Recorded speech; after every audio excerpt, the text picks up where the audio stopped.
Hello guys, सो अब अपन array की playlist का दूसरा प्रॉब्लम सॉल्व करने वाले हैं and this problem is leet code problem 1295, right? And here the question is asking like find the numbers with even number of digits, right? And the problem link तो आप जाके check कर सकते हो कि क्या प्रॉब्लम है। अब क्वेश्चन के बारे में देखते हैं। क्वेश्चन क्या कह रहा है? क्वेश्चन ये कह रहा है कि अपने पास एक एरे ऑफ इंटीजर्स दे रखा है और अपने को ये बताना है कि उसमें से कितने numbers even number of digits contain करते हैं। बहुत सिंपल क्वेश्चन है। सो बेसिकली एग्जाम्पल समझ लेते हैं। इनपुट में हमें एक नंबर एरे दे रखा है, इसमें बोल रहा है कि 12, 345, 2, 6 एंड 7, 8, 9, 6। तो ये वाला नंबर और ये वाला नंबर, राइट, इसमें इवन नंबर ऑफ डिजिट्स है, राइट? 1, 2 दो डिजिट है, 345 में 3 है, 2 में 1 है, 6 में 1 है और 7, 8, 9, 6 में 4 है। सो इसमें 2 है और इसमें 4 है, तो बेसिकली आउटपुट आपका हो जाएगा 2। दूसरा एग्जाम्पल है 555, 901, 482 एंड 1771। तो केवल इस वाले में 4 डिजिट है, बाकी में 3, 3, 3 है, 4 इज इवन, तो इसमें आउटपुट आ जाएगा 1। कॉन्स्टेंट्स क्या देखिए? कॉन्स्टेंट्स ये देखें कि आपका नंबर जो नंबर एरे है उसमें 500, 1 से 500 तक का साइज हो सकता है और nums of I is basically less than equal to 10 power 5 which is I think 1 lakh and greater than equal to 1। So this is the constant given. Amazon में पूछा गया है, ये कोरा में पूछा गया, एडोबी में पूछा गया, तो इन सारी कंपनीज में क्वेश्चन पूछा गया। पहली अप्रोच क्या है, राइट? पहला हमको ये पता है कि हम एक नंबर को डिवाइड कर सकते हैं और फिर उसको चेक करेंगे कि भाई डिवाइड करते जाएंगे और फिर हम ये देख सकते हैं कि कितनी बार आपको डिवीजन लगा और उसके हिसाब से हम उसको बता देंगे कि अगर 4 बार डिवीजन लगा है तो 4 डिजिट है उसमें एंड सो फोर्थ, राइट? तो इसको कैसे करेंगे, इसको देख लेते हैं। तो इसको मान लो मैंने 10 से डिवाइड कर दिया, तो अभी नंबर 0 नहीं था, राइट? इट इज और बेसिक डिविजन थिंग। तो अभी नंबर 0 नहीं है, नंबर इज बेसिकली 7329, तो अभी ये 0 नहीं है, तो इसको अपन डिवाइड करेंगे 10 से और फिर इसको मान लेते हैं ये ऑपरेशन होगी, ठीक है? अब हमारे पास बचा 732, फिर अब हम इसको डिवाइड करेंगे, ये एक ऑपरेशन हो गई, ठीक है? फिर हमारे पास 73 आया, 73 0 नहीं है, तो इसको डिवाइड करेंगे और ये एक ऑपरेशन हो जाएगी, ठीक है? फिर फाइनली हम इसको डिवाइड करेंगे तो हमारे पास ये अब आ जाएगा 7 और एक ऑपरेशन हो जाएगी, ठीक है? और फिर इसको फाइनली एक बार और डिवाइड करेंगे और हम 0 आ जाएगा। अब हमारा नंबर 0 हो गया तो हम और डिवीजन नहीं कर सकते, तो टोटल नंबर ऑपरेशन क्या हो गए हमारे पास 4, तो बेसिकली इसके डिजिट आ जाएंगे 4। तो इस तरीके से हम डिवीजन कर सकते हैं और फिर हर नंबर के लिए चेक करेंगे क्या भैया इस नंबर में इवन नंबर ऑफ डिजिट्स हैं, इवन नंबर ऑफ डिजिट्स हैं, और जब है तो एक काउंट लगा देंगे 0 करके और हर एरे में हर नंबर के ऐसे चेक करते जाएंगे और जब भी ये इवन होगा उसको इंक्रीमेंट करते हैं और फाइनली काउंट रिटर्न कर देंगे। काफ़ी सिंपल अप्रोच थी। इसका टाइम कॉम्प्लेक्सिटी पर देख लेते हैं। इसका टाइम कॉम्प्लेक्सिटी होगा n, right? n is the size of the array, क्योंकि हर नंबर पे अपन चेक तो कर ही रहे हैं, multiply by maximum number of log of not log of, it should be the maximum number of digits in a number in array, right? So basically the log of maximum number, not this one, this is wrong, sorry, log of maximum number. Now why and space complexity will be below of 1, which is the constant time complexity. Now why we are saying it is the log of maximum number? It is the reason here is because, so for example let's say एक number है हमारे पास 8993, let's assume कर लेते हैं कि इसमें k plus 1 digits है, ठीक है? ये k plus 1 digits, then we can write it like this: 8 into 10 power 3 plus 999, basically 8 into 10 power k, right? तो कोई भी नंबर के लिए हम ऐसा कह सकते हैं कि ये जो नंबर है, राइट, k plus 1 डिजिट्स है, तो बेसिकली 10 पावर k इस केस में क्या हो जाएगा 10 पावर 3 हो जाएगा। तो ये नंबर हमारा हमेशा greater than equal to 10 power 3 होगा। For any numbers with 4 digits it will greater than equal to 10 power 3 which also has 4 digit, but it will be less than 10 power 5, which make sense, right? कि अगर आप ऐसे लिखो इसको 10 power k हमने बोला था 3, राइट, और इसमें 4 डिजिट, k जब 3 बोला था तो 10 पावर 4, इसमें कितनी डिजिट हो गई 4, 10 पावर 4 10,000, तो इसमें 5 डिजिट्स हो गए। तो ये जो नंबर है, right, any number with 4 digits will always be less than 10,000 but it will be greater than equal to 10 power 3, right? This we already know. And then if we put then log ना, अगर इसके आगे पीछे log लगा दे, sorry इसके आगे पीछे log लगा दे 10 का, तो वो क्या यहाँ पे आ जाएगा k plus 1 log 10 of num and k, right? तो it will always be bounded by the number of digits और maximum number of the total number of divisions in a number, total number of digits in a number will always be bounded by the k plus 1, and k plus 1 is the maximum, k is the number of digits in a number, k plus 1 हो जाएगा कि आपका maximum, k plus 1 is the number of digits in a number, right? तो it will be always be bounded by the k plus 1, तो उतने divisions ही होंगे, उससे ज़्यादा नहीं होंगे, and that's why we are saying it is the maximum number of log of maximum number, or basically saying that n in times the maximum number of digits in array. So थोड़ा सा complicated, but it's actually very basic logarithm and stuff, right? Now let's take another example. एक और approach अब हम discuss करेंगे. हम क्या कर सकते हैं, अगर हमारे पास कोई नंबर दे रखा है, राइट, तो हम उसको क्या करेंगे, उसको स्ट्रिंग में कन्वर्ट कर देंगे 7891, और फिर हम इसका लेंथ निकाल लेंगे, राइट. स्ट्रिंग की लेंथ प्रॉपर्टी होती है, तो इसका लेंथ आ जाएगा 4. फिर हम बस चेक कर लेंगे कि ये क्या मॉड्यूलो 2 0 है. अगर ये मॉड्यूलो 2 0 है तो it means it's an even number with even number of digit. ऐसे करके हम सारे एरे में उस नंबर का देखते रहेंगे, और फिर एंड में एक काउंटर लगा देगा, और काउंटर पे ये देखेंगे कि जब ऐसा इवन आ रहा है तो बढ़ा दो और फिर रिटर्न कर दो. इसकी भी टाइम कॉम्प्लेक्सिटी देख लेते हैं. इसकी भी टाइम कॉम्प्लेक्सिटी वही होगी, N into the maximum number of digits in a number in array. Same, because क्योंकि जब हम स्ट्रिंग में कन्वर्ट कर रहे हैं, राइट, किसी नंबर को, तो उसमें कितने डिजिट्स है, राइट, उतना नंबर हम बना रहे हैं. तो basically it will B maximum number of digits in number in array. और स्पेस कॉम्प्लेक्सिटी भी इसमें maximum number of digits in array होगा, राइट. रीजन भी कि हम एक टेम्पररी स्ट्रिंग बना रहे हैं हर टाइम पे, right. So that is the case. Now let's discuss another approach. How can we solve it, right? उसके बाद मैं सबसे ऑप्टिमल अप्रोच बनाऊंगा. That is the approach that you have to kind of get it, because question में भी उस तरीके से ही दिया हुआ था. अभी एक नई अप्रोच को देख लेते हैं, इससे थोड़ा मैथमेटिक्स आप क्लियर हो जाएगा. तो 10 पावर 0 है, राइट. 10 पावर 0 इज 1, राइट. तो number of digits in this case is 1. Okay, what we are trying to say, 10 power 1 is 10 and number of digits in this case is 2.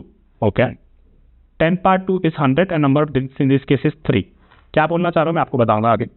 10 power 5 is 1 lakh and number of digits in this case is 6. Okay, so what we are trying to say, so we can say that 10k, let me change a different color, we can say that 10k is the smallest integer with k plus 1 digits, right? Now what does it mean, right? k plus 1 digit इस case में 10 power 5 में आपके पास कितने digits है? 6 digits है, ठीक है, 6 digits है. और k ले लेते, k अपना हो गया फिर 5, राइट. तो if so 10k is the smallest integer with k plus 1 digit. Basically 10 power 5 which is 1 lakh,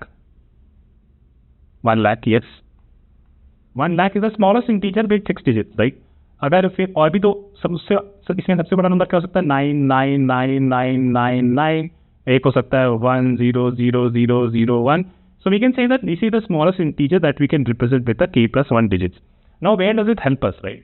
So basically हम हर एक नंबर को जो यहाँ से 1 lakh से 9,99,999 के बीच जो एग्जिस्ट करता है, numbers with 6 digits, that can be represented by less than 10k plus 1 to the, and it should be greater than equal to 10k, right? Right. So 10 power 5, right. तो अपन इसके बीच वाले नंबर सारे इस तरीके से रिप्रेजेंट कर सकते हैं, 1 लाख और 9,99,999 के बीच वाले. Now where does it help us, right? This is the number, basically number with k plus 1 digits, right. या नाउ अगर मैं इसका लॉग ले लूँ, log 10 ले लूँ, राइट, log 10 ले लूँ, तो अपने पास क्या रहेगा? ये k प्लस 1 यहाँ पे आ जाएगा और ये k यहाँ पे आ जाएगा. It will be greater than equal to k less than k plus 1. So तो एक एग्जाम्पल अपन ले लेते हैं. फॉर एग्जाम्पल अब ये हमें क्लियर हो गया, राइट, कि ये नंबर हमारा ऐसे तरीके से बाउंडेड होगा. अभी यहाँ पे समझते हैं कि वैल्यू एक अगर log ऑफ 10 ऑफ 100 लूँगा तो मेरा आंसर 2 आएगा, और log 10 ऑफ 999 लूँगा तो मेरे पास आंसर 2.9 को समथिंग आएगा. 999 में 3 डिजिट्स है और 100 में 2 डिजिट्स है, right. Now where does it help us, right? So basically 100 में 3 डिजिट्स है, 999 पे भी 3 डिजिट्स है. तो अपने को लॉग लेके किसी तरीके से इसका आंसर 3 लेना है. तो अगर मैं इसका फ्लोर फंक्शन यूज़ करूँ, तो फ्लोर फंक्शन यूज़ करूँ इस वैल्यू पे which is the smallest number, तो मेरे को यहाँ पे आंसर 2 ही आएगा. और मैक्सिमम नंबर पे भी फ्लोर यूज़ करूँ तो भी मेरे पास आंसर यहाँ पे 2 ही आएगा. तो बेसिकली जब मैं फ्लोर फंक्शन यूज़ कर रहा हूँ इन दो मिनिमम और मैक्सिमम डिजिट्स पे, तो मैं क्या कर सकता हूँ, जो भी मेरा रिजल्ट आएगा ना फ्लोर लगाने से, उसमें बस मैं 1 ऐड कर दूँ और I will get the number of digits in that number. क्या मैं सीलिंग यूज़ कर सकता हूँ? Let's check. अगर मैं सीलिंग यूज़ करता तो सीलिंग से क्या होता कि अपने पास 2 आता, ठीक है, इस केस में. लेकिन इस केस में 3 आता, तो फिर बेसिकली अपने पास थोड़े रफड़े होते हैं कि अभी इसको मैं रिजल्ट 2 एक केस में, जब वो नंबर क्या कहता है, जब वो नंबर मैक्सिमम नंबर है, और बाकी केसेस में अपने को रिजल्ट -1, नहीं sorry, ceiling of 100 will be 2, right. And for all other numbers it will B 3 ceiling, right. क्योंकि ऑल अगर 101 हो तो उसका आंसर 2.01 या फिर वैसे भी जाता, उसका सीलिंग लेता तो 3 हो जाता, राइट। तो इसमें आंसर अपने को 3 रिटर्न करना है, लेकिन 100 के केस में इसमें आंसर अपने को 3 रिटर्न करना है 100 से 919 के केस में, लेकिन इसमें सीलिंग अपने को 2 दे रहा है, राइट। तो अपने को बस थोड़े एच केसेस मेंटेन करने होते, लेकिन 4 के केस में बस जो भी आंसर आएगा अपना नंबर का, उसमें बस अपने को +1 कर देंगे तो अपना वो हो जाएगा। तो इस केस में भी टाइम कॉम्प्लेक्सिटी अपनी वही रहेगी n, और अपन तो इसका टाइम कॉम्प्लेक्सिटी डिस्कस करते हैं। टाइम कॉम्प्लेक्सिटी इसका again n into multiply by the log of maximum number होगा, ठीक है, लॉग ऑफ मैक्सिमम नंबर, क्योंकि हम उसका लॉग कैलकुलेट कर रहे हैं, तो this will take log of that number and then for each number we are doing this, and space complexity इसमें कॉन्स्टेंट कोई एग्जिस्ट स्पेस नहीं बना। अब सबसे इंपॉर्टेंट अप्रोच पे आ जाता है गाइस। सो हो क्या रहा है ना, आपने को कॉन्स्टेंट ये दे रखा है कि जो नंबर है, एक नंबर हमेशा 1 लाख से कम होगा या फिर 1 से बड़ा होगा।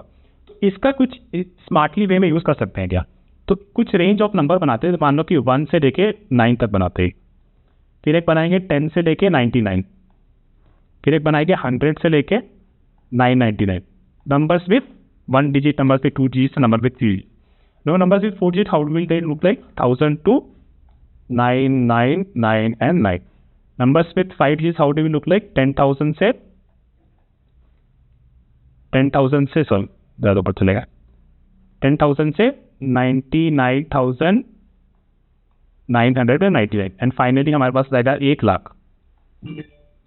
अब यहाँ पे ध्यान से देखें तो केवल कुछ रेंजेस ऑफ नंबर में ही इवन नंबर ऑफ डिजिट्स, जैसे इसमें इवन नंबर ऑफ डिजिट्स है, इसमें इवन नंबर ऑफ डिजिट्स है, और इसमें ये खुद एक नंबर है जिसमें इवन नंबर ऑफ डिजिट्स है, राइट। सो इन 3 केसेस में हमारे पास इवन नंबर ऑफ डिजिट्स है।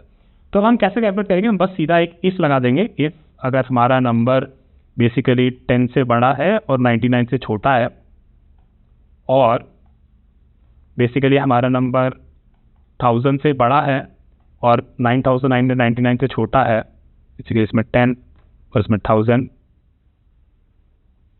और 9 इसके बीच में है, और फाइनली अगर हमारा नंबर 1 लाख है, तो इस केस में हमारा इवन ट्रू हो जाएगा और हम अपना काउंटर बढ़ा देंगे, हमारा काउंटर 1 कर देंगे, और फिर जैसे जैसे होगा इसमें तो काउंटर बढ़ता जाएगा, और एंड में हमने काउंटर को एडिट कर देंगे।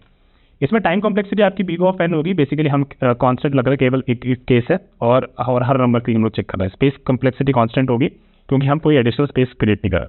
तो गाइस हमने बेसिकली इस प्रॉब्लम में 4 अप्रोच डिस्कस करी, ये थोड़ा मैथमेटिक्स वाला वापस एक बार देख लेना, बट आइडिया बिहाइंड इसकी हम उसको मैथमेटिकली प्रूव करना चाहते थे कि number of digits in a number is closely related with the logarithm of 10 when we take from that number. So this was the idea behind it. I hope कि आपको ये चीज़ें समझ में आ गई होगी। मैं नोट्स और ये मेरे डिस्कॉर्ड चैनल में शेयर कर दूंगा, उसका लिंक कमेंट में डाल दूंगा, तो आप वहाँ पे ज्वाइन कर लेना, और we can discuss more about this there also, okay. But idea behind this कि आपको ये लास्ट वाला अप्रोच एटलीस्ट याद रहना, क्योंकि कॉन्स्टेंट्स की चीज़ कॉन्स्टेंट्स में ही आपके प्रॉब्लम का सोल्यूशन था, इसलिए क्वेश्चन को हमेशा बहुत केयरफुली सुनो और उसको सॉल्व वैसे ही करो। Thank you guys, I will meet you in the next one, bye.